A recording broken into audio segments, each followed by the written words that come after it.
శ్రీకృష్ణ పరబ్రహ్మణే నమః.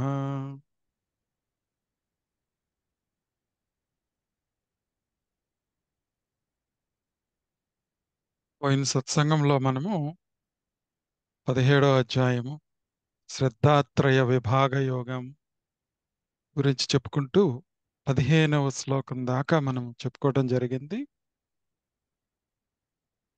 ఒకసారి సింహావలోకనం చేసుకుంటే మనము ఈ అధ్యాయము అర్జునుడు అందరూ శ్రద్ధతో వాళ్ళ వాళ్ళ మార్గాలని, భక్తి మార్గం కానీ మార్గము ఇవన్నీ ఏది తీసుకున్నా కానీ వాళ్ళు శ్రద్ధతో, చాలా నమ్మకంతో వాళ్ళ గురువుల్ని కానీ అన్ని ఫాలో అవుతా ఉంటారు.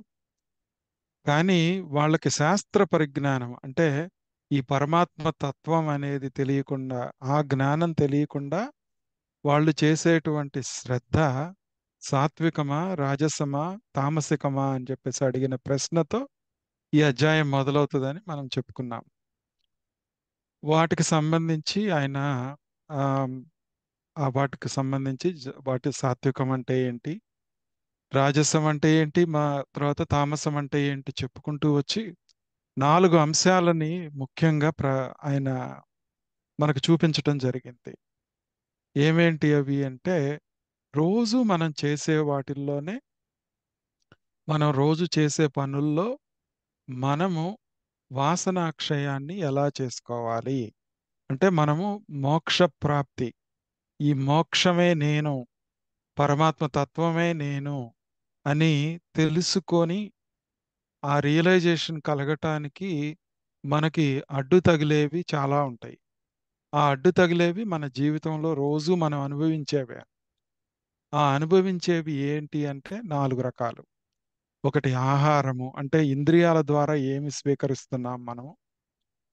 తర్వాత యజ్ఞ, దాన, తపస్సు. ఈ నాలుగింటి గురించే ఆయన ఈ అధ్యాయం అంతా చెప్తూ, వీటన్నింటినీ చివరగా ఈ అధ్యాయంలో ఓం తత్సత్ అనే దానికి ఆయన కలుపుతారనమాట. ఓకే.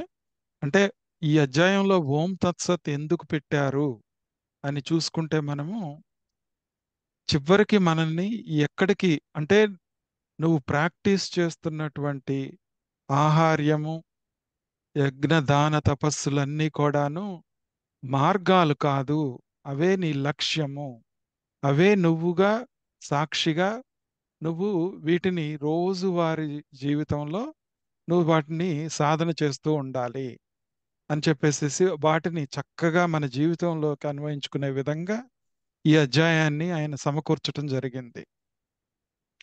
ఇప్పుడు మనము ఆహారం గురించి చెప్పుకున్నాము, యజ్ఞం గురించి చెప్పుకున్నాము. యజ్ఞం గురించి చెప్పుకున్నప్పుడు 4వ అధ్యాయము 9వ అధ్యాయానికి ఉన్న లింకులు, ఆ 4వ అధ్యాయంలో ఆయన చెప్పిన 12 యజ్ఞాలని మనం పెట్టుకొని దాని నుంచి ఎట్లా అప్పుడు నేర్చుకున్న విధానం వేరు, ఈ 17వ అధ్యాయంలో అంతర్ముఖమయ్యి మనము సాక్షి భావనతో ఆ యజ్ఞాలను ఎలా అలవర్చుకోవాలి అనే విధానాన్ని కూడా మనం పోయినసారి సత్సంగంలో చెప్పుకున్నాము. ఈ రోజున మళ్ళా మనము తపస్సు గురించి చెప్పుకుంటూ, తపస్సులో 3 రకాల తపస్సులు మామూలుగా ఆయన సాత్విక, రాజసిక, తామసిక అని చెప్తూ, ఈ తపస్సు దగ్గరికి వచ్చేటప్పటికి కాయిక, వాచక, మానసిక తపస్సులు అని చెప్పేసి ఇంకొక యాంగిల్ని మనకు చూపించారు. కాయకం అంటే శరీరంతో చేసేదని, వాచకం అంటేనేమో మనం వాక్కు ద్వారా ఓకే చేసేది, మానసికం అంటే మనం మానసికంగా చేసేది. అట్లానే గుణదృష్ట్యా చూసుకుంటే ఏంటంటే, ఈ తపస్సు అనేది 3 విధాలు: సాత్వికము, రాజసము, తామసం. మామూలు వ్యావహారికంగా చూసుకుంటేనేమో కాయకము, వాచకము, మానసికం అన్నమాట. మనోవాక్కాయ కర్మలు అంటాము. దీన్ని మనం ఇంకా ఎలా పరిశీలించాలి అంటే, మనం చేస్తున్నది ఏంటి ఇక్కడ అంటే, మనలో వాసనాక్షయం చేస్తున్నాము. ఆ వాసనలను బయటికి తీసుకొచ్చి, అవి మంచివైనా లేకపోతే మంచివి కాకపోయినా కానీ వాటిని బయటికి ఎక్స్పోజ్ చేసుకొని, వాటిని పరిశీలించుకొని ఆ భావాలు, ఆ ప్యాటర్న్స్ మనలో ఎలా ఉన్నాయో స్టడీ చేసుకుంటున్నాం. ఆ ఉద్దేశంతోనే మనము కాయక తపస్సుని చెప్పుకున్నాము. కాయక తపస్సు చెప్పుకునేటప్పుడు ఏంటంటే, మనము ఒక వ్యవహారంలో ఈ శరీరం కూడాను కొన్ని కర్మల వల్ల, ఇదిగో ఇలా ఉండాలి నువ్వు, ఇక్కడ పుట్టాలి నువ్వు, ఆ, ఇలా కొన్ని రోజులు ఇలా పెరుగుతావు, ఇలా ఉంటావు, ఈ జబ్బులు వస్తాయి, అలాంటివన్నీ కాయికంగా జరుగుతూ ఉంటాయి మనకి. జరుగుతున్నప్పుడు అవన్నీ కూడా పూర్వజన్మ కర్మ ఫలితాల మూలంగా, కర్మ వాసనల మూలంగా జరుగుతున్నవి. ఓకే. నీ కర్మలు తీర్చుకోవటానికి ఇవన్నీ జరుగుతున్నాయి. కాబట్టి ఆ కాయకాన్ని మనం అంతర్ముఖులమై పరిశీలించాలి. ఓకే. నాలో ఉన్న ప్యాటర్న్స్ ఏంటి, నేను ఎలా ఉన్నాను, ఎందుకు దీని గురించి ఇంతగా ఆలోచిస్తాను నేను, నేను వేష భాషలన్నీ నాలో ఉన్నటువంటి వేషాలు, అంటే నేను ఎలా డ్రెస్అప్ అవుతాను, ఎలా ఉంటాను, ఎలా మాట్లాడతాను, ఎలా కూర్చుంటాను, వాటిల్లో ఉన్న ప్యాటర్న్ని మనం అబ్జర్వ్ చేసుకొని అంతర్ముఖంలో అవటమే నిజమైనటువంటి కాయక తపస్సు అన్నమాట. అవి చేయకూడదని కాదు. అవి ఇప్పుడు మనము కొన్ని తినకపోతే తిన్నా గాని ఉండగలను. ఈ ఆధ్యాత్మిక ప్రయాణం చేస్తున్నప్పుడు వాటి మీద వ్యామోహం తగ్గుతుంది మనకి. అలానే ఈ కాయక పరమైనటువంటి రోజు వ్యవహారికంగా చేసేవన్నీ కూడాను మనము వాటిని కూడా అబ్జర్వ్ చేసుకొని వాటిని కూడా పరిశీలించాలి. అవి గనక నిజంగా బంధాలైతే మనకి వాటిని సరిదిద్దుకునే ప్రయత్నం చేస్తే అది నిజమైనటువంటి కాయక తపస్సు అన్నమాట. ఎందుకు అంటే మనకి స్థూల శరీరము, సూక్ష్మ శరీరము, కారణ శరీరము, ఈ మూడు ఉన్నాయి. ఈ మూడు వాసనల పరంగా ఈ మూడింటికి లింక్ ఉంటుంది. ఓకే. మూడింటికి లింక్ ఉంటుంది. మనం ఈ శరీరం, దేహం నేను కాదు అనే మనం ఒక ప్రక్రియని మనం సాధనలో చేస్తున్నాం. చేస్తున్నప్పుడు సంబంధించిన తపస్సు అన్నమాట ఇది. ఆ యాంగిల్లో మనం ఈ అధ్యాయాన్ని కూడా చూడాలన్నమాట చదువుకునేప్పుడు. ఒక్కొక్క వర్డ్, పరమాత్మ చెప్తున్నటువంటి ఒక్కొక్క వర్డ్ ఆ వర్సెస్లో, ఆ శ్లోకాల్లో దానికి అన్వయించుకోవాలన్నమాట. తర్వాత మనము ఈ ఇది కాయకమైనది మనం పోయినసారి చెప్పుకున్నాము. అట్లానే వాచకం గురించి చూస్తే మనము ఈ వాచకమైన తపస్సు కూడాను మనం మాట్లాడే విధానంలో ఎలా మాట్లాడుతున్నాము, ప్రతిదీ తపస్సే అని చెప్పేసేసి నారాయణ ఉపనిషత్తు చెప్తుంది అని చెప్పి మనం చెప్పుకున్నాము. ఓకే. నీ హావభావాలన్నీ, నీ వేష భాషలన్నీ, అవన్నీ కూడాను అబ్జర్వ్ చేస్తే ఏంటి ఉపయోగం అంటే, మనలో ఉన్నటువంటి ఒక ప్యాటర్న్ ద్వారా వచ్చే లేజీనెస్ ఉంటుంది. పర్లేదులే రేపు చేద్దాము, కొన్ని అడ్డంకులు వస్తూ ఉంటాయి మన సాధనలో. ఆ అడ్డంకులు వచ్చినప్పుడు వాటిని మనము పురుష ప్రయత్నము, అంటే మనం పోయినసారి ఏం చెప్పుకున్నామంటే ధర్మార్థ మోక్ష కామాల్లో, కామ మోక్షాల్లో ధర్మంతో నువ్వు వ్యవహరిస్తూ ధర్మమే నువ్వు అయిపోవాలి. అది మార్గం కాదు, లక్ష్యమే ధర్మం అన్నమాట. అప్పుడేంటంటే సెపరేట్గా అర్ధకామాలు మారిపోతాయి, మారిపోయి మోక్షంగా నువ్వు మిగిలిపోతావు. ఓకే. నువ్వు అంటే స్వధర్మము అంటాం. స్వధర్మము అంటే నువ్వు తీసుకొచ్చినటువంటి వాసనలు, నువ్వు ఎందుకు పుట్టావు, ఆ కర్మలను అనుభవిస్తూ, ప్రారబ్ధాన్ని అనుభవిస్తూ పురుష ప్రయత్నంతో సాధన చేయాలి. అడ్డంకులు వస్తూనే ఉంటాయి. ఆ అడ్డంకుల్ని కూడాను, ఆ అడ్డంకులు కూడా మనకి నేర్పిస్తూ ఉంటాయి అన్నమాట. అయ్యో అడ్డంకులు వచ్చినాయి అని బాధపడకూడదు అనమాట అక్కడ. అక్కడ మళ్ళా మనం ఈ తపస్సుని సాక్షిగా చూస్తూ ఉండాలి.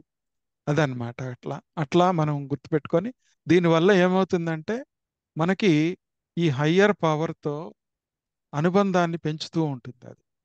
ఓకే. ఈ కార్యకారణ సంబంధం మనం ఎప్పుడైతే ఈ సృష్టి ఏర్పడటానికి మనము ఈ ఈశ్వరతత్వము, మాయ, మనం ఎలాగైతే త్రిగుణాలు కలిసినవి, తర్వాత పంచీకరణం జరిగింది, ఇవన్నీ చెప్పుకుంటూ వచ్చాము. దాంట్లోనే ఈ కార్యకారణ సంబంధం ఉంటుంది.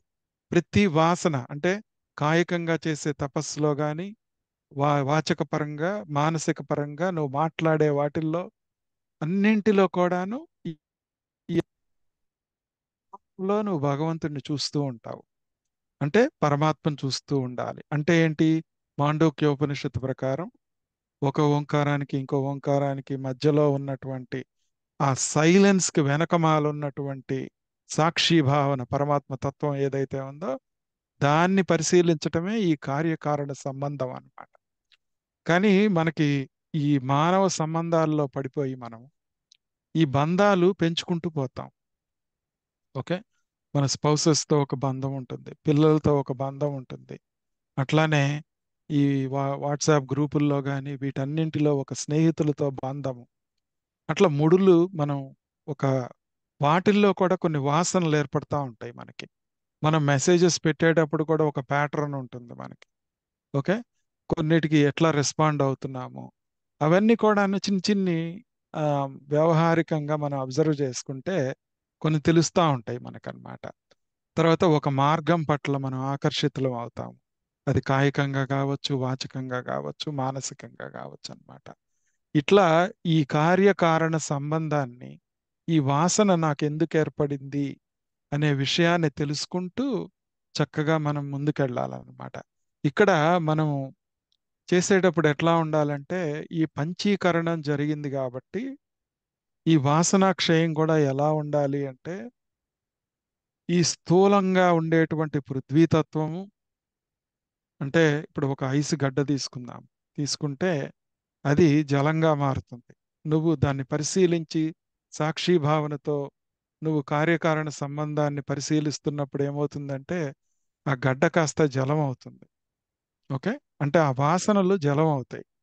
జలంగా మారినప్పుడు నీ నీ కొంచెం హోల్డ్ వస్తుంది. దాన్ని ఇంకా కేంద్రీకృతం చేసి అంటే ధ్యానం ద్వారా నువ్వు చేసే తపస్సు ద్వారా ఇంకా దాన్ని కాన్సన్ట్రేట్ చేసినప్పుడు ఆ జలం కాస్త ఏమవుతుంది? దాంట్లో అగ్ని జ్వలించి ఈ శక్తి ద్వారా వాయువుగా మారుతుంది. ఆ వాయువు మళ్ళా ఆకాశంలోకి కలిసిపోతుంది.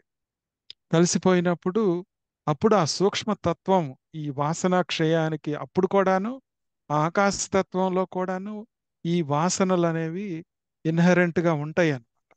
మనం ఎప్పుడైతే శుద్ధ సత్వంలోకి వెళ్ళి ఆ శుద్ధ సత్వంలో నుంచి మళ్ళా ఈ త్రి- త్రిగుణ రహితమైనటువంటి పరమాత్మ తత్వం నేను అని, అంటే ఒక సముద్రంగా ఉన్నా కానీ అలగా ఉన్నా కానీ సముద్రంగా ఉండటం అలవాటు చేసుకుంటాము వ్యవహారికంగా.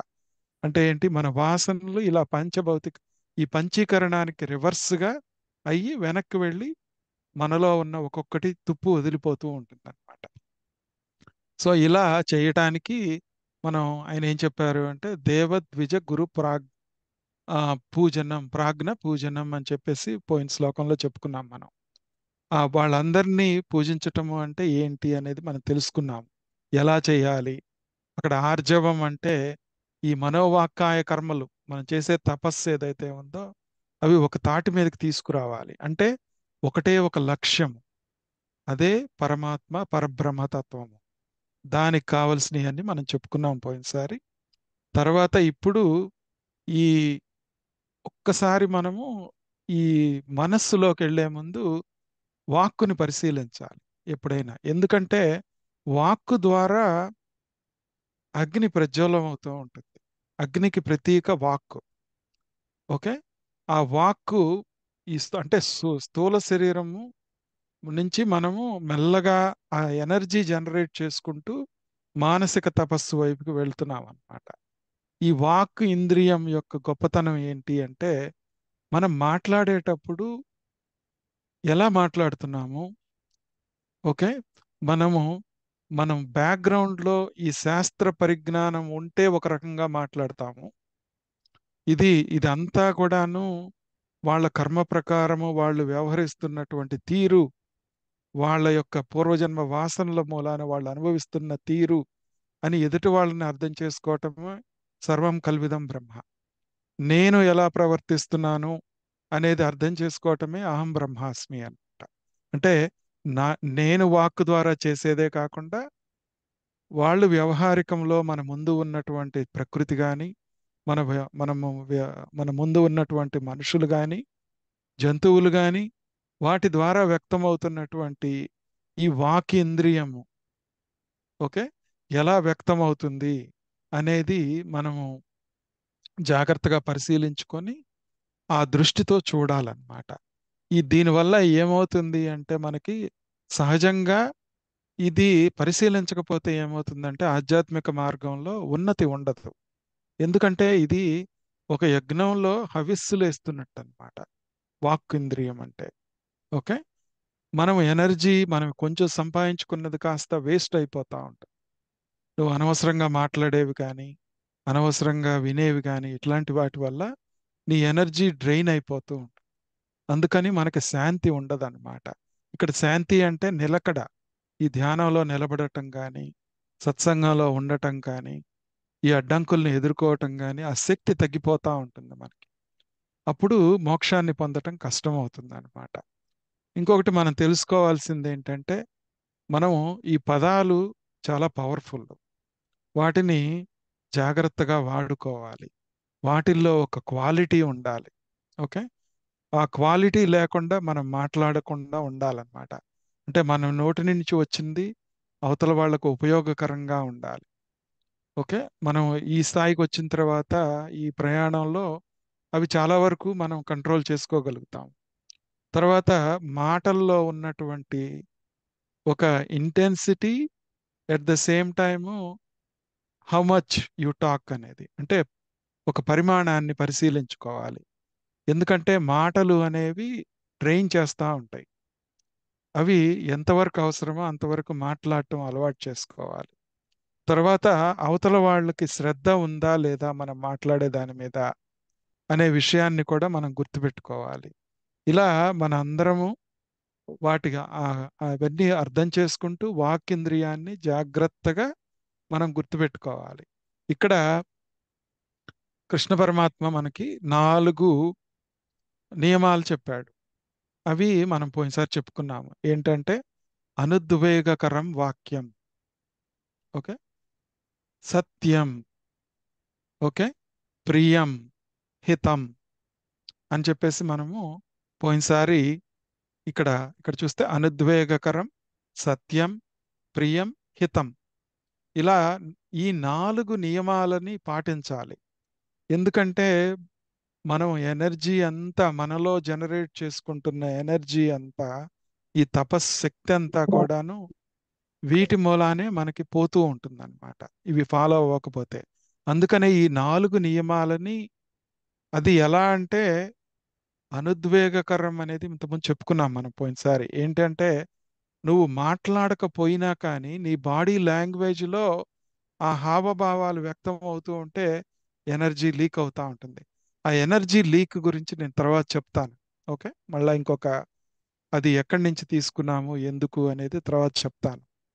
సో ఈ 4 గుర్తుపెట్టుకున్నాము అని చెప్పుకొని అలా స్వాధ్యాయాన్ని కంటిన్యూ చేయటమే ఈ ఈ వాక్కు యొక్క తపస్సు అని చెప్పి పోయిన వారం మనం చెప్పుకోవటం జరిగింది. ఇప్పుడు మనం మానసిక తపస్సులోకి వద్దాం. ఈ మా ఈ మానసిక తపస్సు ఏంటి? ఓకే ఈ మానసిక తపస్సులో ఫస్ట్గా మనకి ఆయన ఏం చెప్తున్నారో చూద్దాం. మనఃప్రసాద సౌమ్యత్వం, మౌనమాత్మ వినిగ్రహ, భావ సంశుద్ధిరిత్యేతత్ తపో మానసముచ్యతే అని చెప్పి 16వ శ్లోకాన్ని భగవానుడు చెప్పటం మొదలుపెట్టాడు. దీంట్లో ఉన్నటువంటి ఒక్కొక్క word is very very important అన్నమాట దీంట్లో. ఓకే ఈ వర్డ్స్ ఏంటో మనం చూద్దాం ఇప్పుడు. మనఃప్రసాద ఏంటి 5 పాయింట్స్ చెప్పాడు ఇక్కడ భగవానుడు. ఏమేంటి చూడండి ఒకసారి. మన మనఃప్రసాద అనేది మొట్టమొదటిది. సౌమ్యత్వం, మౌనం, ఆత్మ వినిగ్రహ, భావ సంశుద్ధి అనేటువంటి ఈ శ్లోకంలో ఉన్నవి 5. ఓకే ఈ 5 మనం గనక జాగ్రత్తగా పరిశీలిస్తే మనకి మన వాసన క్షయానికి మన సాధనకి ఏ సాధన చేస్తున్నా కర్మయోగం చేస్తున్నా భక్తి యోగం చేస్తున్నా ధ్యానం చేస్తున్నా జ్ఞానయోగంలో ఉన్నా కానీ అన్నింటిలో దీన్ని అన్వయించుకొని చేసుకోవచ్చు అన్నమాట మనం. ఈ మనఃప్రసాద అంటే ముందు పైపైన చెప్పుకుందాం. మనఃప్రసాద అంటే మనం మామూలుగా ప్రశాంతంగా ప్రసన్నతగా ఉండటం. ఓకే. సౌమ్యత్వం అంటే శాంత స్వభావం. ఇక్కడ శాంతం అంటే ఒక రకమైన వేరే మీనింగ్ వస్తుంది, తర్వాత చెప్పుకుందాం అది. మౌనం. మనం ఇంతకు ముందు మౌనం అంటే కొన్ని చెప్పుకున్నాము. ఏది మౌనంగా ఉండటము అనేది మనందరికి తెలిసిన బాహ్యమైనటువంటి అర్థం. ఇక్కడ కొంచెం డీప్గా వెళ్ళి తర్వాత తెలుసుకుందాం. మనో నిగ్రహం, తర్వాత ఆత్మ వినిగ్రహ, అది మనో నిగ్రహం అన్నమాట. భావ సంశుద్ధి అంటే మన అంతఃకరణం శుద్ధి అవటానికి మనం చాలా అవలంబించాము. కర్మయోగం చేశాం, భక్తి యోగం చేశాం, ధ్యానం చేస్తూ ఉన్నాం. ఇవన్నీ చేయటం మూలాన లోపల అంతఃకరణ శుద్ధి ఏర్పడతా ఉంది. ఆ శుద్ధి ఏర్పడితే కానీ అసలు నిజంగా వాసనల్ని పట్టుకోగలమా అనేది తెలుస్తుంది అనమాట. అంటే ఒక కరుడు గట్టిన గిన్నెని తీసుకొని మనం గనక సోప్ పెట్టి రుద్దితే పోదో, ఎలా పోదో దాంట్లో మనం పీచుతో రుద్దుతాం, అయినా కానీ సరిగ్గా పోదు ఒక్కొక్కసారి. దానికి ఎన్నోసార్లు కష్టపడి చేస్తే గానీ ఆ కరుడు పోదన్నమాట. అట్లానే ఈ భావ సంశుద్ధి మొట్టమొదటిగా మనకి ఉత్తమంగా వెళ్ళిన దాకా ఒక రకంగా అధమంగా చేస్తాము, మధ్యమంగా చేస్తాము, ఇంకా ఉత్తమ స్థాయికి వెళ్ళటానికి ఈ మన ప్రసాద సౌమ్యత్వం ఇవన్నీ ఉపయోగపడతాయి అన్నమాట. తర్వాత ఇప్పుడు మనకి ఒక రకంగా ఆలోచిస్తే మనస్సు గురించి మనకి అన్నమాచార్యులు గారి, త్యాగయ్య గాని, భర్తృహరి, వీళ్ళందరూ వేమన, ఇట్లా మహానుభావులు ఎవరైనా కానీ ఆ ఉన్నత స్థాయికి వెళుతున్న వాళ్ళు ఈ ఉన్నత స్థాయిలో ఈ మనఃప్రసాద, ఈ సౌమ్యత్వము, ఆత్మ వినిగ్రహము అనేవి ఎంత కష్టమో, ఈ వాసన పరిగ్రహం అవన్నీ పోగొట్టుకోవటము అనేది వాళ్ళు చూపించారు మనకి. అట్లానే భర్తృహరి గారు కూడా చెప్తారనమాట. ఏంటంటే, నువ్వు మనసా, నువ్వెందుకు అంతా తిరిగి వస్తావు? భవిష్యత్తు గురించి బెంగపడతావు. భవిష్యత్తును నువ్వేమైనా మార్చగలవా? ఓకే. రేపేవిది అవ్వాలంటే అది జరగనివ్వు. అలాగే గతంలో జరిగిపోయిన దాన్ని గురించి ఎందుకు బాధపడతావు అని చెప్పి వర్తమానంలో జీవించని ఒక వైరాగ్య శతకంలో ఆయన చెప్తారనమాట. అంటే మనందరికి తెలిసిందే అది.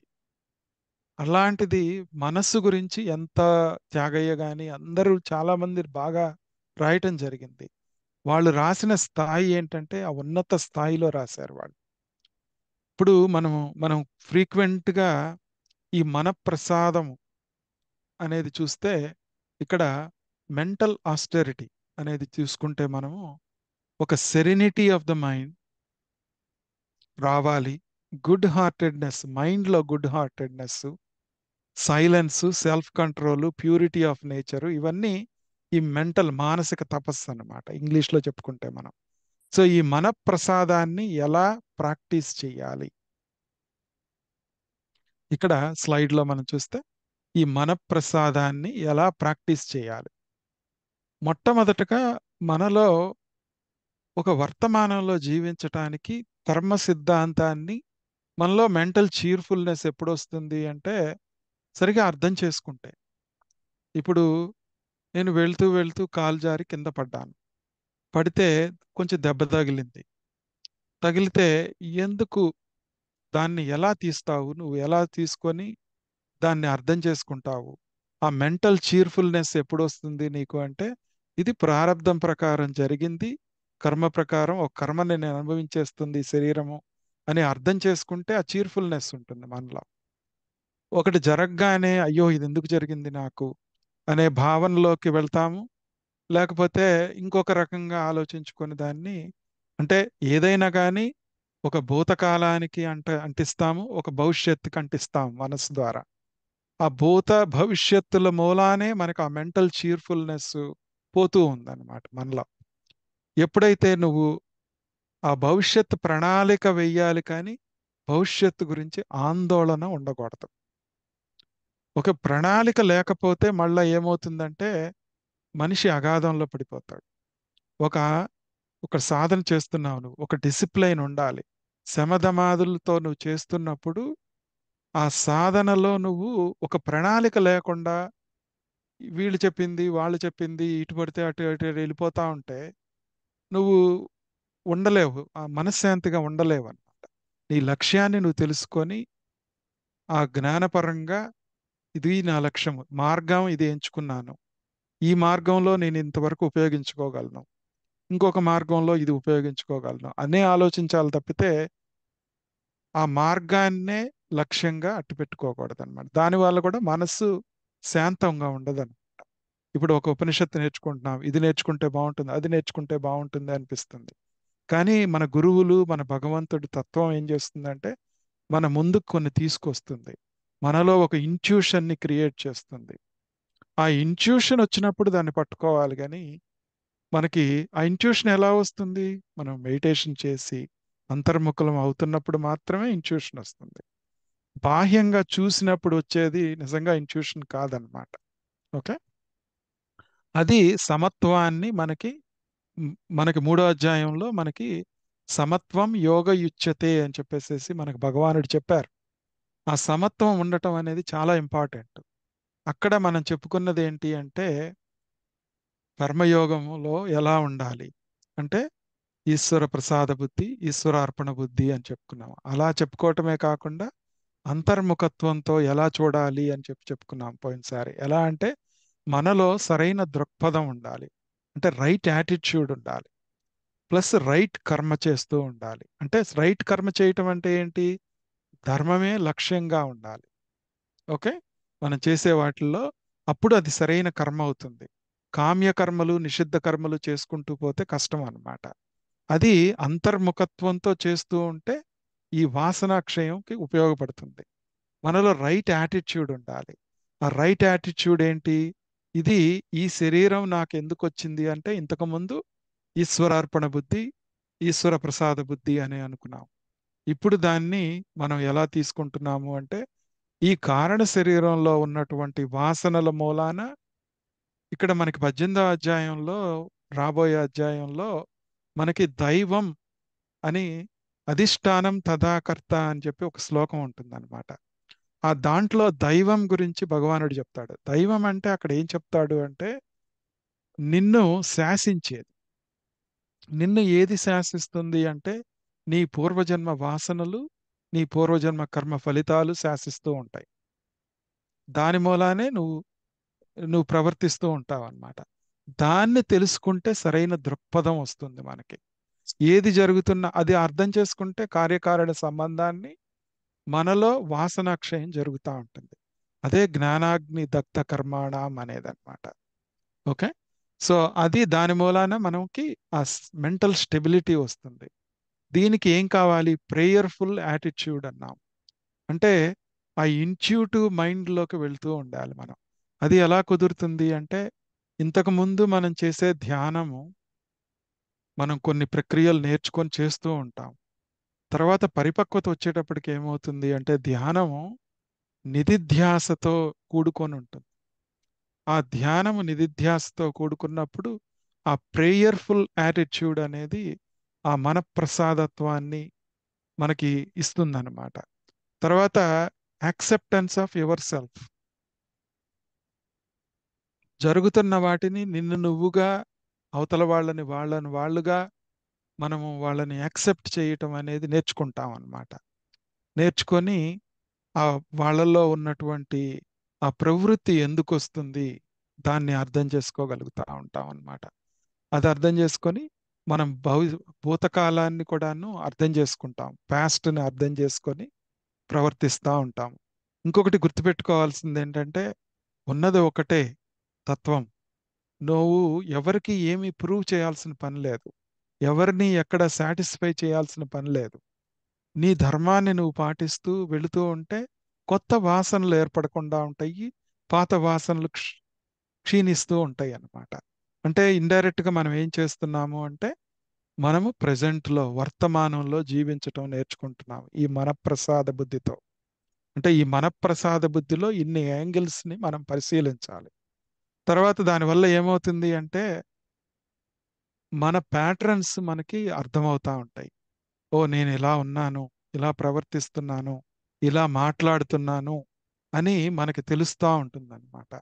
ఆ తెలియటము ఒక అంటే నిధిధ్యాసలో అంతర్ముఖలం అవుతున్నప్పుడు, ధ్యానంలో అంతర్ముఖత్వం వచ్చినప్పుడు మనకి ఆ ఎనర్జీని కన్జర్వ్ చేసుకున్నప్పుడు, ఆ శక్తిని జాగృతం చేసినప్పుడు, ఆ ఇంట్యూటివ్ పవర్ని మనం మన కంట్రోల్లోకి మనం తెచ్చుకున్నప్పుడు, అప్పుడు ఈ ఈ కరుడు కట్టినటువంటి గిన్నెలో కరుడు కట్టినటువంటి డీప్గా ఉన్న వాసనలు ఏవైతే ఉన్నాయో అవన్నీ బయటపడితే నేను అన్న భావన ఇది నిజంగా లేదు, ఇది సముద్రంలో ఒక అల మాత్రమేను, ఈ నేను అన్న భావన, నేను నిజంగా ఈ ఆత్మతత్వాన్ని నేను అనే భావన మనకి ప్రస్ఫుటంగా అవగతం అవుతుంది అనమాట.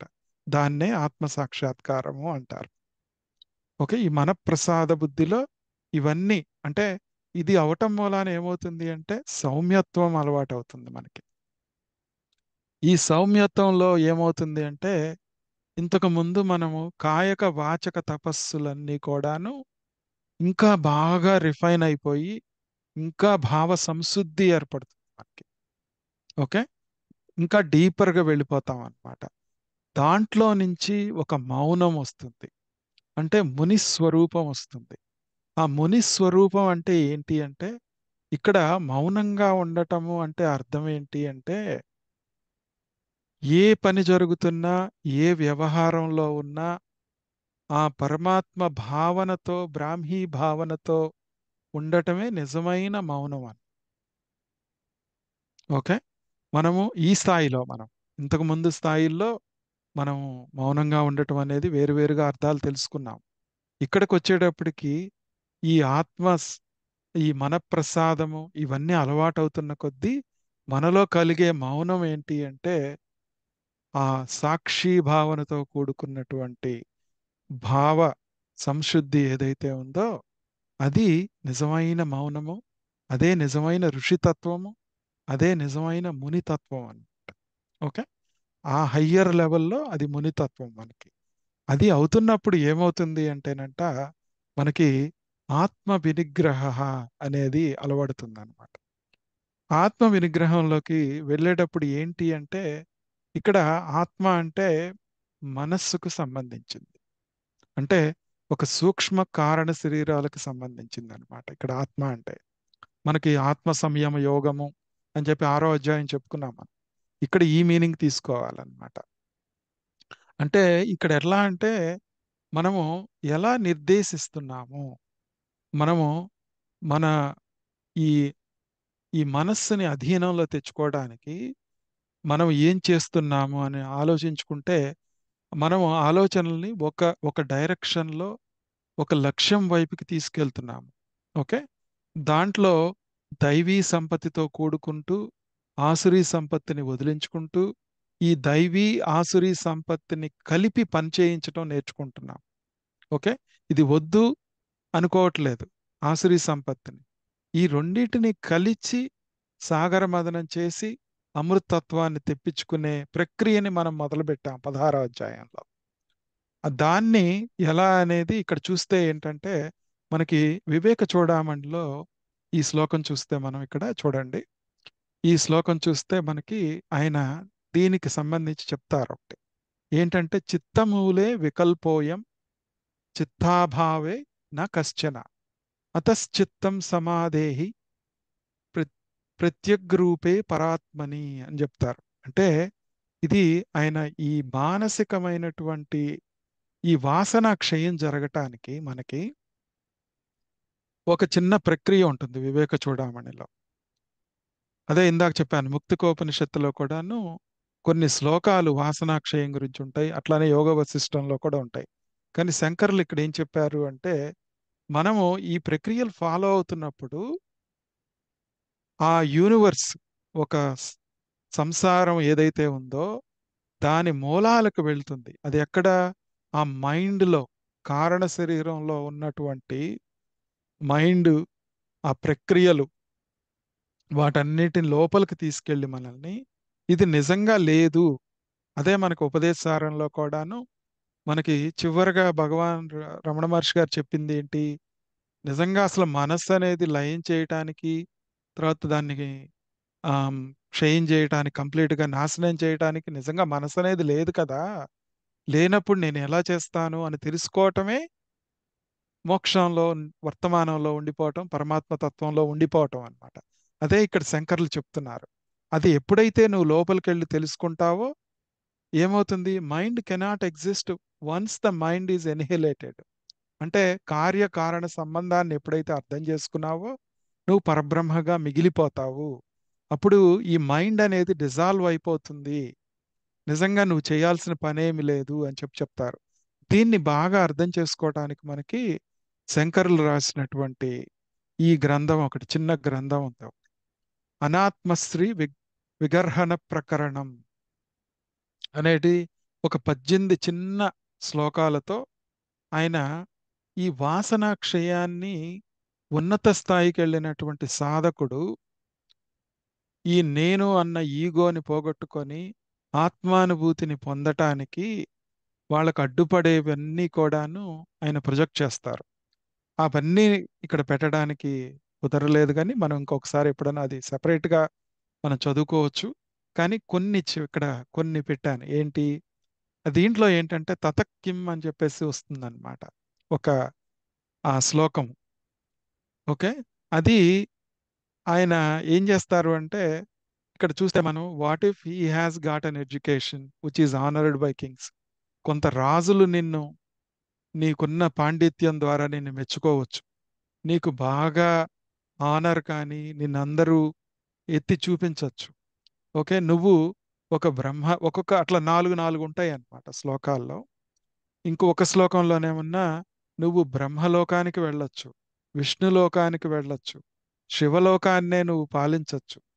కానీ నీకు సెల్ఫ్ నాలెడ్జి అనుభూతి లేకపోతే దానివల్ల ఉపయోగం ఏంటి అని చెప్పేసేసి అట్లా ఇవన్నీ తీసుకొని ఆయన ఈ అనాత్మతత్వాన్ని ఎట్లా మనం విగర్హించాలి అంటే, నేతి నేతి సిద్ధాంతాన్ని అని చెప్పినప్పుడు ఇంతకు ముందు, ఇక్కడికి వచ్చేటప్పటికి ఏంటంటే ఈ వాసన క్షయాన్ని ఎన్ని యాంగిల్స్లో మనము తప్పుదోరలో వెళ్ళిపోతాము, మనం ఎంచుకున్న మార్గంలో కానీ, మనం వెళ్తున్న సత్వ మార్గంలో కానీ, నేను కైలాసం వెళ్తాను, నేను బ్రహ్మలోకం వెళ్తాను, విష్ణులోకం వెళ్తాను, ఇట్లాంటివన్నీ కూడాను వాటన్నింటినీ జాగ్రత్తగా ఉండాలి అని చెప్తూ ఎందుకు చెప్పారు అంటే, ఈ ఆత్మ వినిగ్రహం గురించి ఆయన మనము ఈ వాసనల్ని పరిశీలించుకుంటూ ప్రాసెస్ చేసుకుంటూ ఎక్కడ ఈ ఎనర్జీ, నేను అనేటువంటి ఎనర్జీని తెలుసుకోకుండా,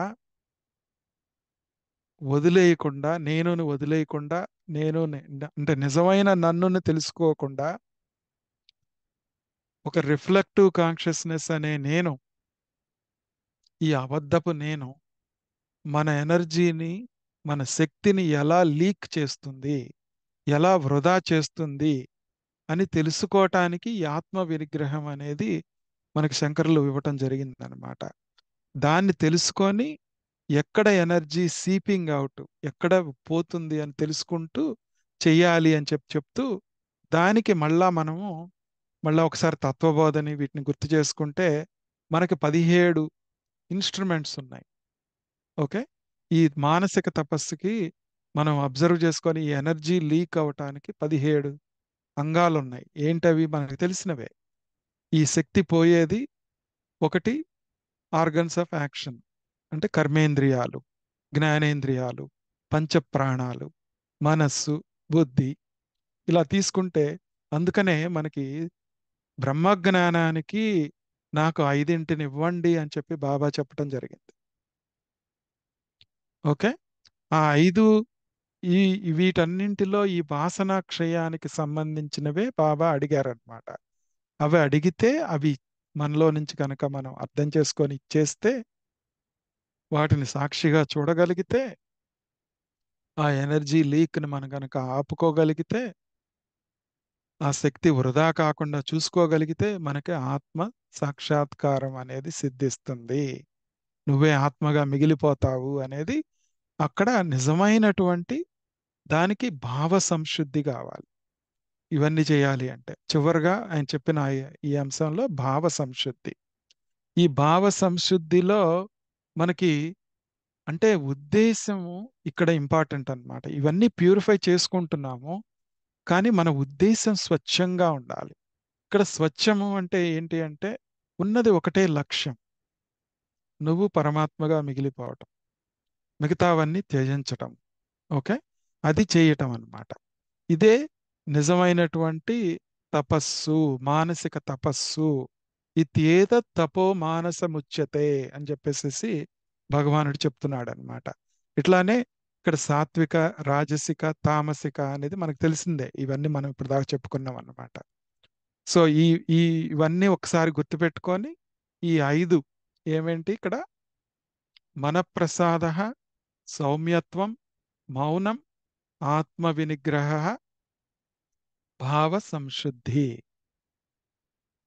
ఓకే, ఇలా మనం ఇది నేర్చుకుంటూ ఉండాలి. సో తర్వాత ఇంకా ఏం చెప్తున్నారో చూద్దాము. ఈ శ్లోకాన్ని మనం మానసిక తపస్సు గురించి తెలుసుకున్నాము.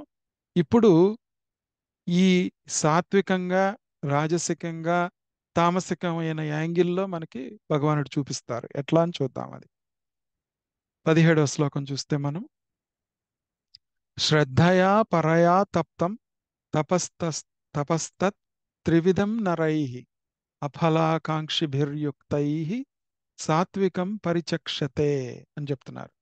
అఫలాకాంక్షిభిః అంటే ఫలాపేక్ష లేని వారైన, యుక్తైః నరైః అంటే ఇక్కడ యోగులు అన్నమాట. అంటే ఈ సాధన దాకా, ఇక్కడ దాకా హయ్యెస్ట్ ఉత్తమ స్థితికి వచ్చిన వాళ్ళ గురించి. పరయా శ్రద్ధయా అంటే నిజమైన శ్రద్ధతో, అంటే పరమాత్మ భావనతో. ఇక్కడ ఇక్కడ శ్రద్ధ అంటే నమ్మకం. ఓకే, అహం బ్రహ్మాస్మి, సర్వం కల్విదం బ్రహ్మ అనేటువంటి మహావాక్యాల పైన ఉన్నటువంటి నమ్మకం అన్నమాట. అత్యంత శ్రద్ధతో తప్తం అంటే ఈ కాయక, వాచక, మానసిక తపస్సులు ఏవైతే ఉన్నాయో, ఈ మూడు విధమైన త్రివిధం అవి చేస్తే అప్పుడు దాన్ని సాత్వికమైన తపస్సు అంటారు అని చెప్తున్నాడు. అంటే ఇంతకు ముందు మనం నేర్చుకున్నవన్నీ ఫలాపేక్ష లేకుండా యుక్తై నరై అత్యంత శ్రద్ధతో చేయాలి అంటున్నారు. దీన్ని కొంచెం పరిశీలిద్దాం మనం. మామూలుగా అర్థం తీసుకుంటే సాత్వికమైనది భక్తి శ్రద్ధలతో ఉండాలి, అత్యంత విశ్వాసంతో ఉండాలి అని చెప్పేసి, భౌతిక ఫలాలు ఆశించకుండా ఉండాలి అని చెప్పి ఒక అర్థం చెప్పుకొని దాంట్లో పరిపక్వతను సాధిస్తాం మనం. కానీ అక్కడితో ఆగిపోకూడదు అనమాట. అక్కడితో ఆగిపోకుండా అఫలాకాంక్షిభిః, ఓకే, యుక్తై నరై అంటే ఇక్కడ యుక్తై నరై అంటే యోగులు అని చెప్తున్నారు భగవానుడు అర్థం. మామూలుగా నరా అంటే నరులని కాదనమాట, సాధకులని కూడా కాదు ఇక్కడ. ఇక ఉన్నత స్థాయికి వెళుతున్న వాళ్ళు అనమాట. పరయా శ్రద్ధయా, ఏమి శ్రద్ధ ఉండాలి అంటే అహం బ్రహ్మాస్మి అనే సాక్షి భావన పైన నిజమైన నమ్మకం ఉండాలి. అది ఎలా ఉండాలి అంటే అఫలాకాంక్షిభి. ఆ అఫలాకాంక్షిభి అంటే ఏంటి అంటే నేను ఏదో సాధించాలి, మోక్షాన్ని పొందాలి అనే భావన కూడా కాకుండా అదే నువ్వు అయిపోతున్నావు అనమాట. ఇక్కడ శ్రద్ధ ఏంటంటే అహం బ్రహ్మాస్మి, నేను బ్రహ్మమై ఉన్నాను అనేటువంటి భావన స్థిరపడటం అన్నమాట. ఇక్కడ ఈ శ్లోకంలో మనకి అది నిజమైనటువంటి సాత్వికమైన తపస్సు అన్నమాట. ఓకే, అది నిజమైనటువంటి సాత్విక తపస్సు. సో తర్వాత అంటే ఇంకా డీప్గా అంటే శుద్ధ సత్వంలో చేసేటువంటిది. అప్పుడు ఈ ఈశ్వర తత్వంలో నిలబడి ఆ బ్రాహ్మీ భావంలోకి ఈజీగా మనం స్లైడ్ అవ్వగలుగుతాం. ఓకే, అది కొంచెం కష్టమైందే. ముందు ఒక్కొక్కసారి మనము కిందకి పైకి ఊగిసలాడుతూ ఉంటాం. ఈ ఈ శుద్ధ సత్వంలోకి ఒక్కొక్కసారి సత్వంలో రజోగుణము, సత్వంలో తామసిక గుణం కూడా వస్తూ ఉంటుంది అప్పుడప్పుడు. ఓకే, దాన్ని పరిశీలించుకొని ఒక అలలాగా ఉండగలిగితే అది రాకుండా ఉండదు, అది వస్తూ ఉంటుంది. ఆ అల కూడా నాలోని భాగమే, ఈ మనసులో కలిగే ప్రవృత్తులు కూడా నాలోని భాగమే అని చెప్పి దాన్ని సాక్షి భావనతో చూస్తూ మనము ఆ మాయని శుద్ధ సత్వం అన్నాం, మాయని శుద్ధ సత్వం అన్నాం. ఓకే, ఆ శుద్ధ సత్వంలో ఈశ్వరతత్వంగా నిలబడుతున్నప్పుడు మనము బ్రాహ్మీ భావనలోకి మనం స్లైడ్ అవ్వగలుగుతాం.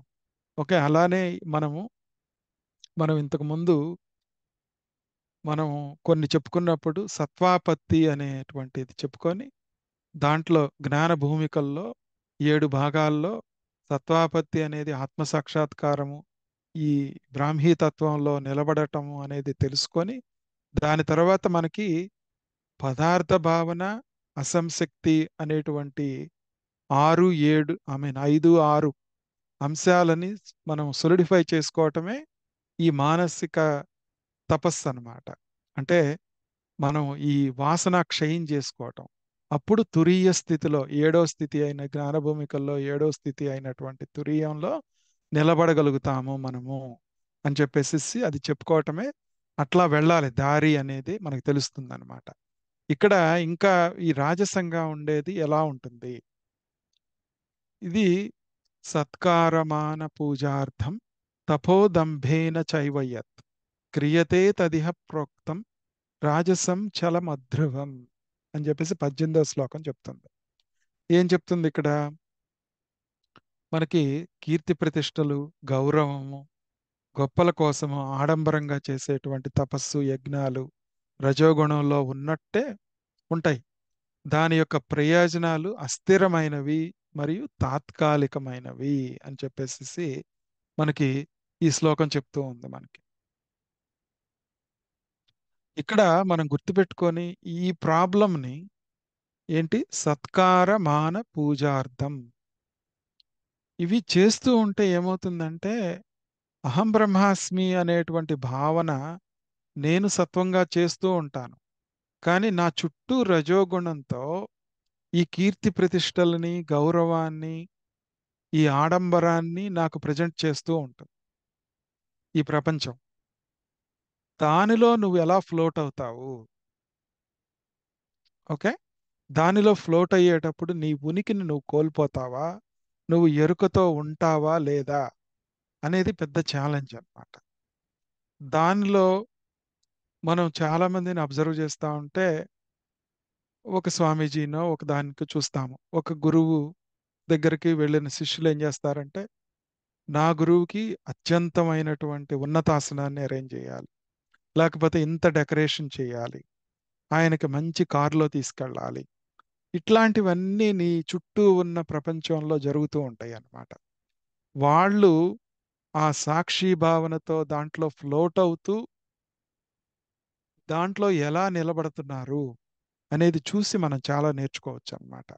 అక్కడ అంటే ఇది అహం బ్రహ్మాస్మి యాంగిల్లోనే కాకుండా సర్వం కల్విదం బ్రహ్మ అనే యాంగిల్లో ప్రపంచం రజోగుణంతో తమోగుణంతో నీ ముందు ఎలా ప్రవర్తిస్తుంది, దాన్ని నువ్వు ఎలా చూస్తున్నావు అనే యాంగిల్లో కూడా దీన్ని పరిశీలించాలన్నమాట.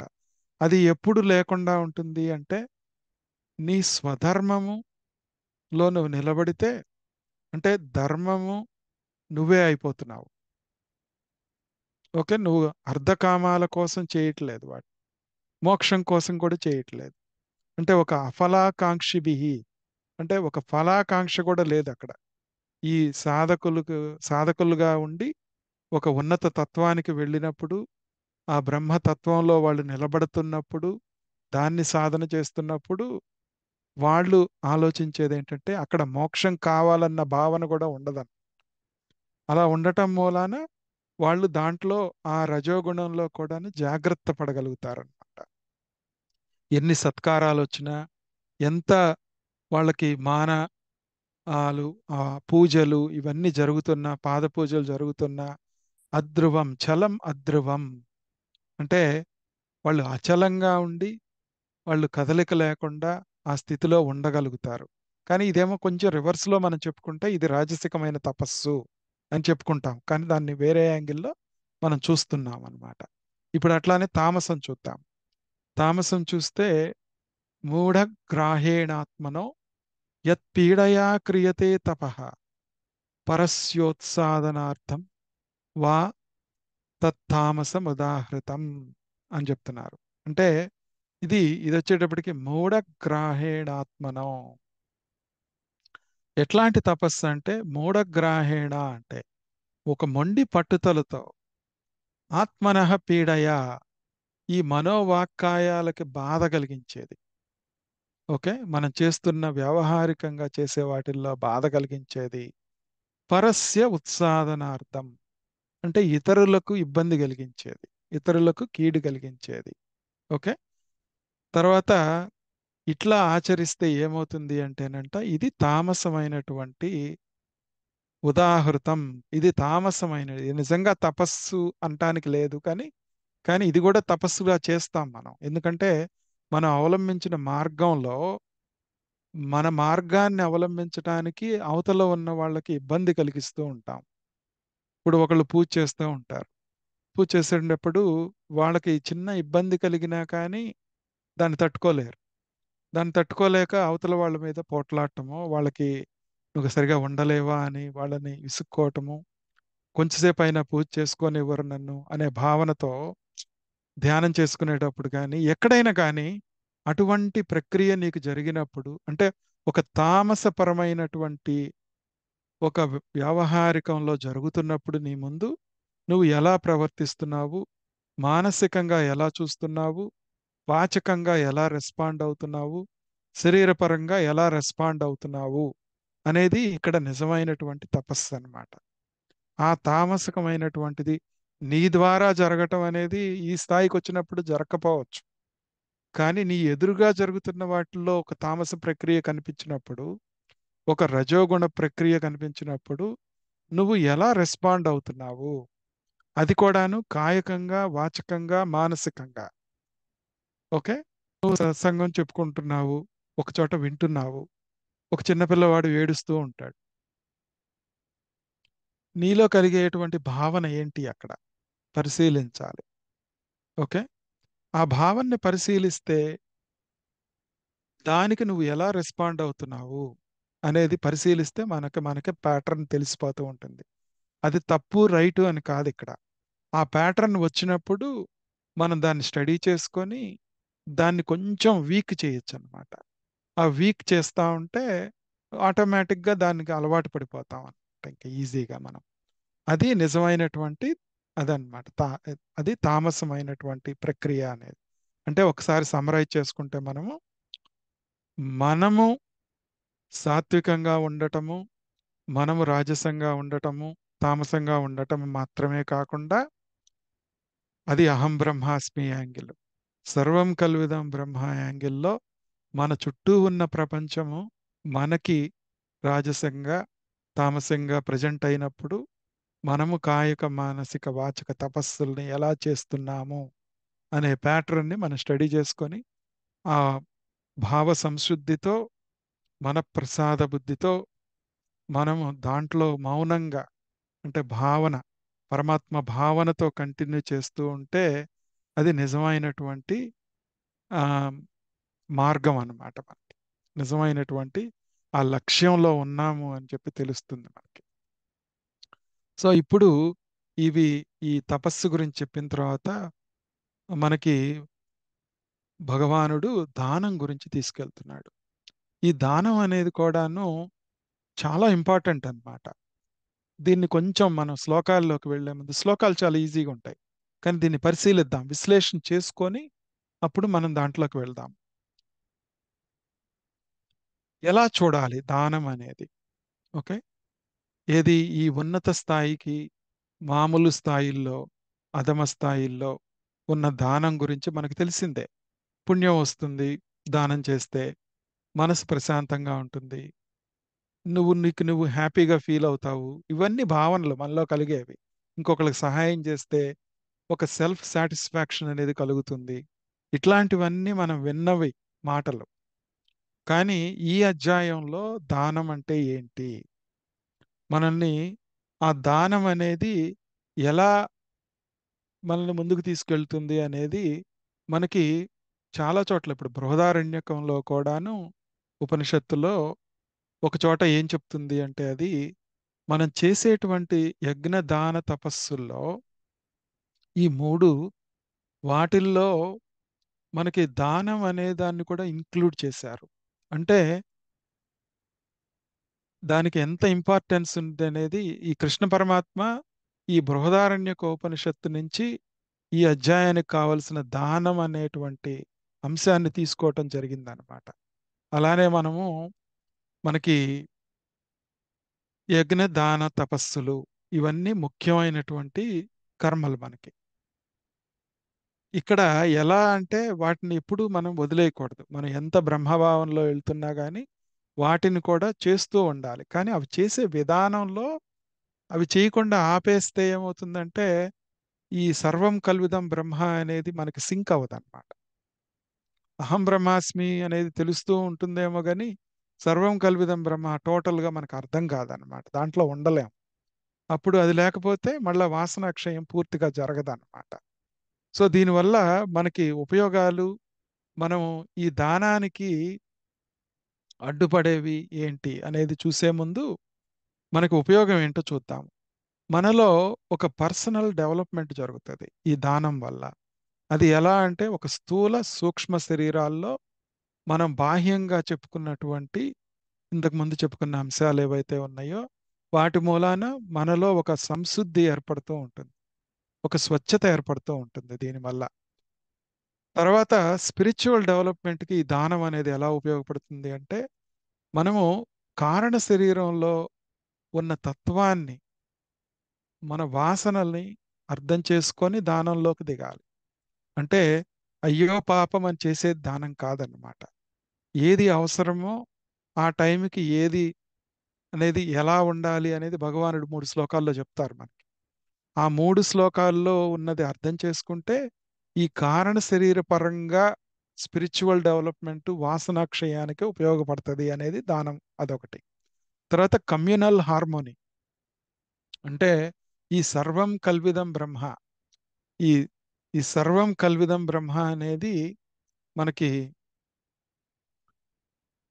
దాన్ని కూడాను అర్థం చేసుకోవటం అంటే ఏంటంటే ఈ అధ్యాయంలో భగవానుడు చెప్తున్నటువంటి నీకు నువ్వు దానం చేయటమే కాదు, ఇందాక ఎలాగైతే సత్వంలో రజస్సులో తమస్సులో నీకు ప్రపంచం ప్రజెంట్ అవుతా ఉంటుందో దానానికి సంబంధించి కూడా నీ ముందుకి ఈ రాజసంలో ఉన్నవాళ్ళు, తామసంలో ఉన్నవాళ్ళు, సాత్వికంగా ఉన్నవాళ్ళు నీ ముందు ప్రజెంట్ అవుతా ఉంటారు. వాళ్ళకి నువ్వు ఎలా చేస్తున్నావు అనేది కమ్యూనల్ హార్మనీ. అంటే నీ కమ్యూనిటీలో నువ్వు ప్రపంచాన్ని నువ్వు ఎలా చూస్తున్నావు అనేది తెలుస్తుందన్నమాట. అక్కడ కూడా వాసన క్షయం జరగాలని అది. తర్వాత ఇక్కడ దానం అనేది ఏంటంటే ఇది బాగా గుర్తుపెట్టుకోవాల్సిన అంశం అన్నమాట ఇది. ఈ అధ్యాయానికి ఈ 3 శ్లోకాలకు గుర్తుపెట్టుకునే యాంగిల్ ఏంటంటే ఇది రియల్గా దానం అనేది ఒకళ్ళకి ఇవ్వటం అనేది కాదనమాట. నిన్ను నువ్వు పోగొట్టుకోవటం, getting rid of or sannyasa of the feeling that I am body and mind. అంటే నేను శరీరాన్ని, నేను మనస్సుని అనేది దానం చేస్తున్నావు నువ్వు.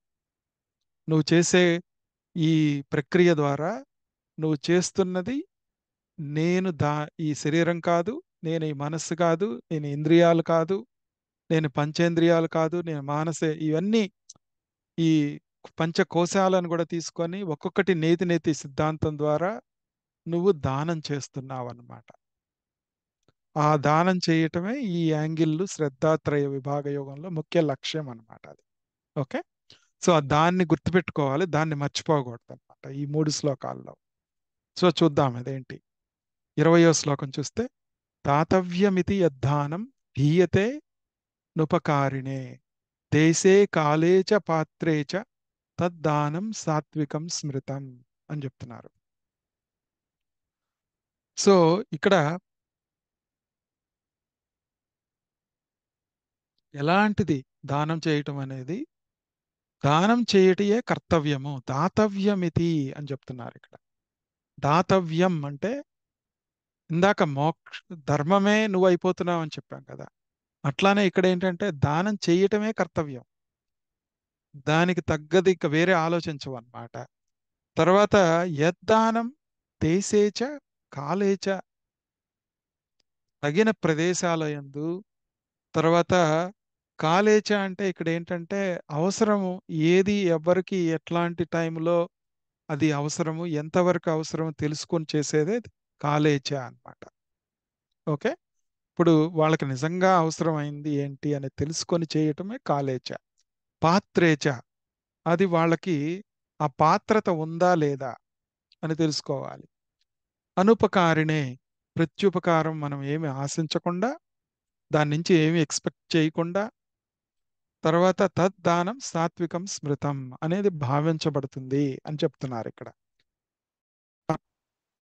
దాతవ్యం అంటే దానం చేయటమే కర్తవ్యము అన్నాడు. ఇక్కడ మనం మామూలుగా చేసేటప్పుడు ఆ దేశ కాల పరిస్థితులు ప్రజెంట్ అవుతూ ఉంటాయి మనకి.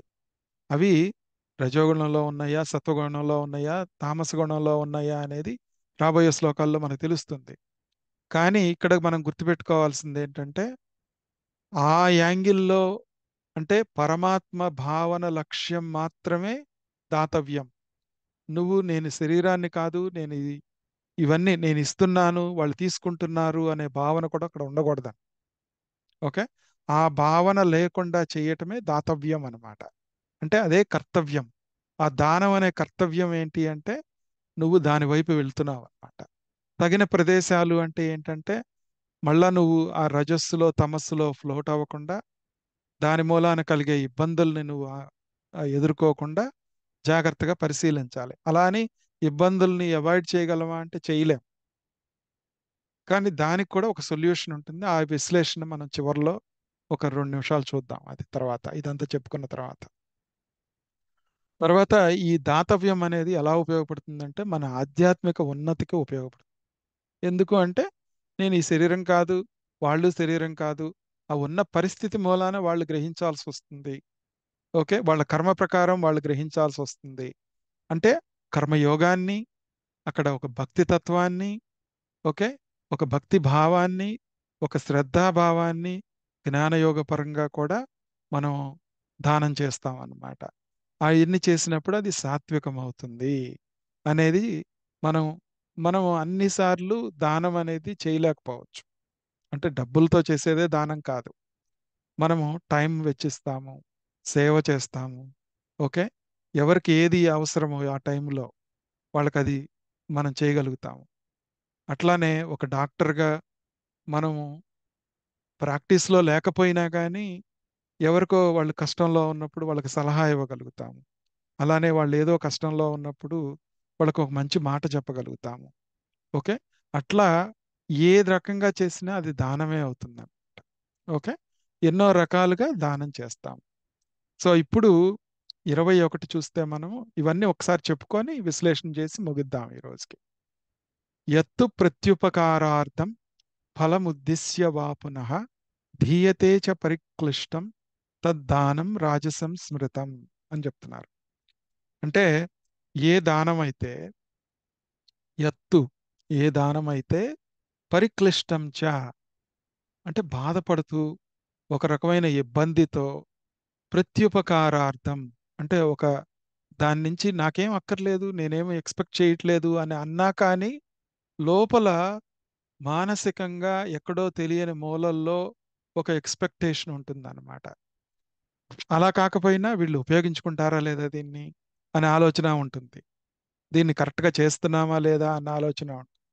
ఇలాంటి ఆలోచనలన్నీ ఈ ప్రత్యుపకారార్థం అనే దాంట్లోకి సాధన ప్రక్రియలో వస్తాయన్నమాట. ఫలం ఉద్దిశ్య ఇదే మనం వీళ్ళు ఉపయోగించుకుంటారా లేదా, వీళ్ళు కరెక్ట్‌గా వాడతారా లేదా అనేటువంటి మనకి ఒకవేళ మనం ఈ రజోగుణపరమైన వాటిల్లో మనం ఇరుక్కుపోతున్నప్పుడు, మనకి చాయిస్ లేనప్పుడు కూడాను ఈ మాటలు గుర్తుపెట్టుకోవాలి. పరిక్లిష్టం అనేది బాధపడుతూ దానం చేయటం మాత్రమే కాదు. ఇక్కడేంటంటే నువ్వు ఈ బ్రాహ్మీ భావనలో అయ్యో! వీళ్ళు సరిగా ఉపయోగించుకుంటారా లేదా అని ఒక భవిష్యత్తు గురించి ఆలోచించి వాళ్ళు ఇంతకుముందు ఇచ్చింది సరిగా ఉపయోగించుకోలేదు కదా అని ఆలోచిస్తూ, అంటే భూత భవిష్యత్తుల్ని ఆలోచిస్తూ వర్తమానంలో లేకుండా ఉంటే పరిక్లిష్టం అవుతుంది అది. ఇస్తున్నావు కాబట్టి దాంట్లో నుంచి కూడా బయటపడాలన్నమాట. తప్పనప్పుడు. నువ్వు నిజంగా ఒక ఉద్దేశంతో అబ్బాయి నా దగ్గర డబ్బులున్నాయి కానీ నేను ఇప్పుడు ఇవ్వనురా. ఈ ప్రస్తుతానికి మాత్రం నేను ఇవ్వట్లేదని ఫ్రాంక్‌గా చెప్పగలిగితే దట్స్ వెరీ గుడ్. ఓకే.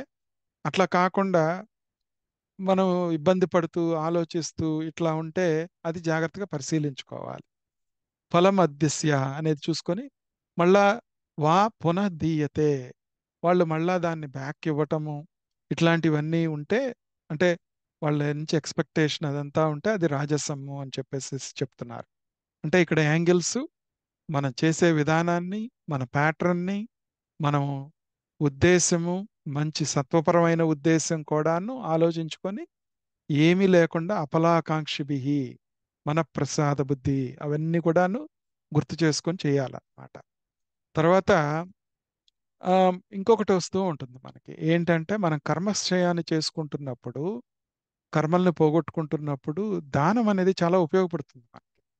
వాసనాక్షయం చేసేటప్పుడు కూడాను మనం త్యజించడం అనుకున్నాం కదా! ఇప్పుడు మనం కూడబెట్టుకుంటూ ఉంటాం.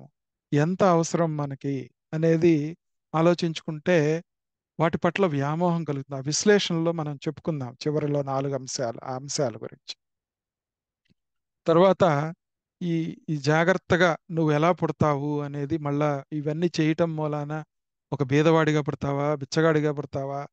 లేకపోతే ఒక ఉన్నత కుటుంబంలో జన్మిస్తావా? అనేది డెఫినిట్‌గా action equal to equal opposite reaction అంటారు కదా!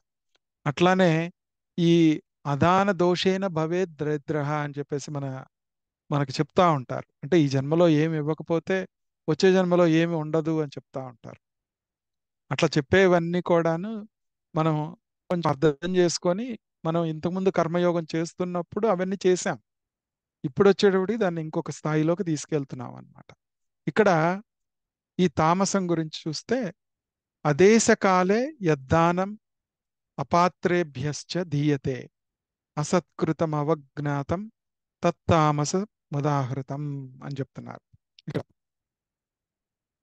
సో ఈ శ్లోకంలో ఏంటంటే అదేశకాలే ఎట్లాంటి దానం అంటేనంట ఈ అసత్ ఇప్పుడు వీళ్ళు అసత్కృతం అంటున్నాడు. అంటే ఎవరైతే దానం పుచ్చుకోవడానికి కూడా గౌరవం లేకుండా ఉండేవాళ్ళు, అర్హత లేని వాళ్ళు, అవజ్ఞాతం, ఓకే, అంటే దానం పుచ్చుకునే వాళ్ళకు కూడాను నువ్వు ఎలా చూస్తావు అంటే వాళ్ళ పట్ల ఒక చిన్న చూపుతో ఉంటావు. ఈ తామసపరంగా దానం చేసేవాళ్ళు వాళ్ళ పట్ల ఒక చిన్న చూపుతో ఉంటారు. అవజ్ఞాతం అంటే తృణీకార భావంతో చేసేది. అదేశకాలే దేశము కాలము చూసుకోకుండా అపాత్రేభ్య యోగ్యులు కానటువంటి వాళ్ళకి ఇస్తామో దీయతే తత్ తామసం ఉదాహృతం అని చెప్పేసి భగవానుడు చెప్తున్నాడు ఇక్కడ. మనకి క్లియర్గా అర్థమవుతుంది ఇది. ఎందుకంటే సత్వగుణపరానికి కంప్లీట్గా ఆపోజిట్గా ఉంది ఇది. వాళ్ళ పట్ల చిన్న చూపుగా చూస్తూ ఉంటాము. ఓకే, ఇది బానే ఉంది మనకి. ఈ తామస వృత్తితో కలిసిన వాళ్ళు మన ఎదురు పడతా ఉంటారు. ఓకే, వాళ్ళకి పాత్రత లేదు, వాళ్ళకి అది ఇచ్చినా ఉపయోగించుకోరు, మన దగ్గరికి వచ్చారు.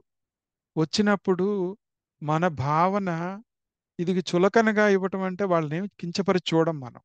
కానీ వీళ్ళు ఉపయోగించుకునే శక్తి లేదు వీళ్ళకి, వీళ్ళు ఇలాంటి వాళ్ళు అలాంటి వాళ్ళు, ఏ, నిజంగా ఉపయోగించుకోగలుగుతారా అని చెప్పి ఆలోచన మనలో వస్తుంది.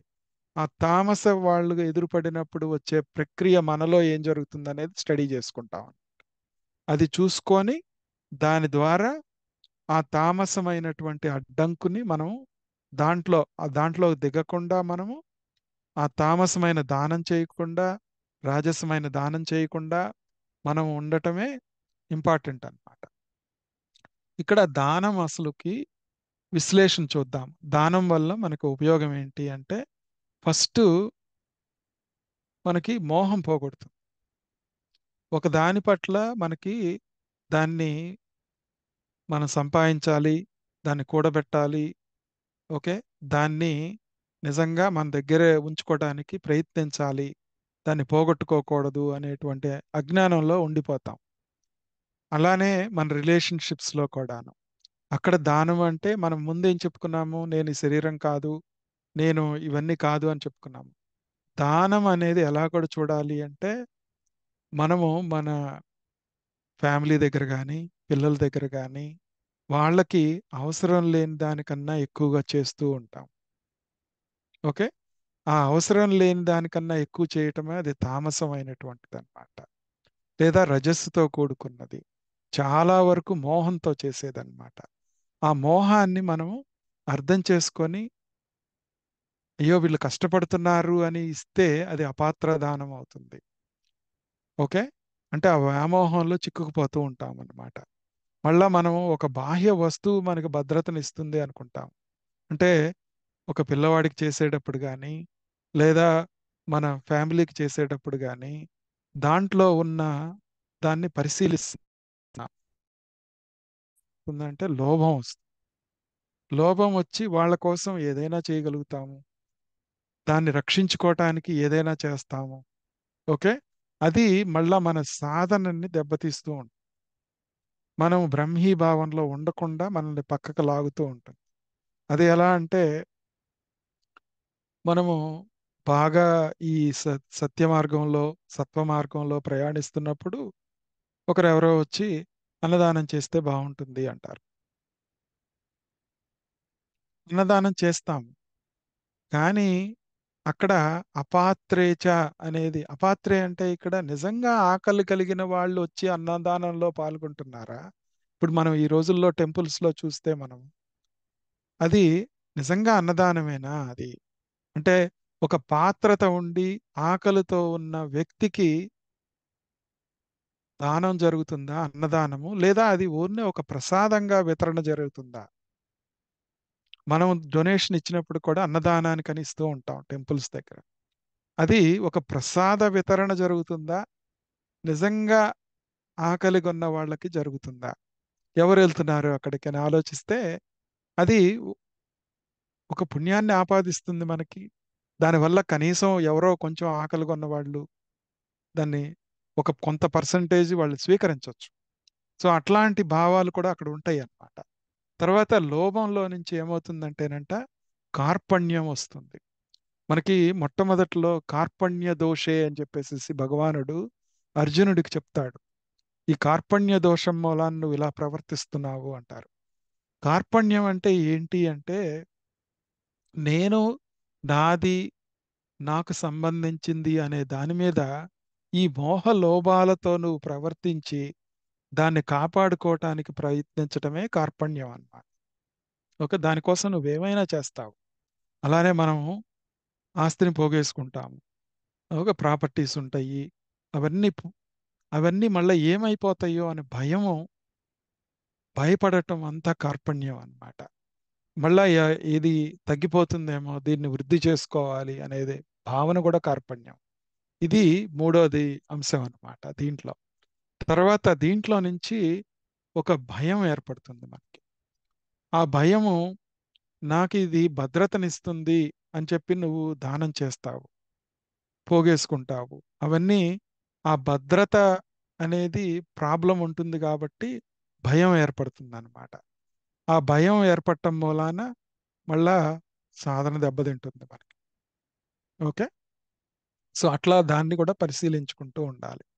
మనము దాంట్లో ప్రక్రియలో మనం గుర్తుపెట్టుకోవాల్సింది ఏంటంటే ఇక్కడ నేచర్ ఎలా స్పందిస్తుంది, ఆ ప్రకృతి సూత్రం ఏంటి, మనము మనకి ప్రకృతి చూపిస్తుంది మనకు అపాత్రేచ కాలేచ అనే వాటిని, ఆ పాత్రతని కాలాన్ని అంతా ప్రకృతి చూపిస్తుంది. కానీ మనము ఈ వ్యామోహంతో భయంతో భద్రతా లోపంతో కార్పణ్యంతో వాటిని సరిగా చూడలేమన్నమాట.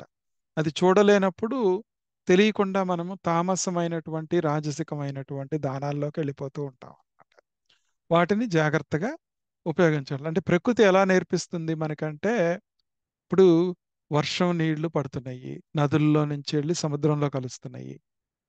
వాటి ప్రక్రియలో చెట్లు కానీ ఈ ప్రకృతిలో కనిపించే ప్రతి వస్తువు ఇంకొకళ్ళకు ఉపయోగపడేదే కానీ ఓకే.